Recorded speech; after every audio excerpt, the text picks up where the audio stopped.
ফেলেতে মাথা চুল উৎসিষ্ট মনে করা হলেও কখনো তা বৈদেশিক মুদ্রা অর্জনের উপকরণও হয়ে ওঠে। মাথা আঁচড়ানোর সময় চিরুনিতে আটকে থাকা চুল আমরা ফেলে দেই অবলীলায়, কিন্তু নারীদের ফেলে দেয়া সে চুল নিয়ে চুয়াডাঙ্গায় গড়ে উঠেছে ব্যবসা। প্রক্রিয়াজাত চুল বিদেশে রপ্তানি করে আয় হচ্ছে বৈদেশিক মুদ্রাও। অপ্রয়োজনীয় চুল থেকে অর্থ উপার্জন ধারণাটি নতুন না হলেও চুয়াডাঙ্গার ব্যবসায়ীদের কাছে নারীদের ফেলে দেয়া এই চুল হয়ে উঠেছে বাণিজ্যের উপকরণ। বাড়ি বাড়ি গিয়ে ফেরি করে চুল সংগ্রহ করেন ফেরিওয়ালারা, যা প্রক্রিয়াজাত করে রপ্তানি উপযোগী করা হচ্ছে। 4,000 থেকে শুরু করে সর্বোচ্চ 13-14,000 টাকা পর্যন্ত এখানে সবাই বেতন পায়। তো এভাবে এখন আমাদের জীবনযাপন যাচ্ছে আর কি। দেশের থেকে প্রচুর বৈদেশিক মুদ্রা আমরা আয় করতেছি, এটা থেকে আমরা খুব ভালো ডেভেলপ হচ্ছি। এই বাণিজ্যকে ঘিরে চুয়াডাঙ্গার বিভিন্ন এলাকায় গড়ে উঠেছে চুল কেনার দোকান, যেখানে কাজ করেন সব বয়সের নারী পুরুষ। প্রক্রিয়াজাত করে এই চুল নিয়ে যাওয়া হয় ঢাকার চীনা ব্যবসায়ীদের কাছে।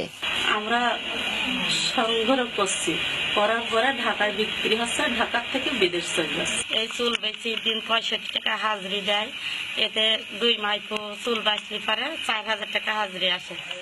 তবে চুল ব্যবসায়ীদের অনেকের অভিযোগ, এই ব্যবসা পরিচালনায় প্রায়ই হয়রানির শিকার হতে হয় পুলিশ ও বিজিবির কাছে। চীনের বায়ারা থাকে ঢাকা উত্তরা 6 নম্বর সেক্টরে, ওদের কাছে আমরা নিয়ে গিয়ে বিক্রি করি। এই চুল যদি পুলিশ ধরে তা আমাদের পার্টি, আমাদের যারা চুলে ব্যবসা করে তারা ঢাকা যেতে চায় না, যে হয়রানি করে। স্থানীয়দের কাছে ব্ল্যাক ডায়মন্ড নামে খ্যাত এই ব্যবসার মাধ্যমে এখন অনেকেই অর্থনৈতিকভাবে স্বাবলম্বী হয়ে উঠছেন।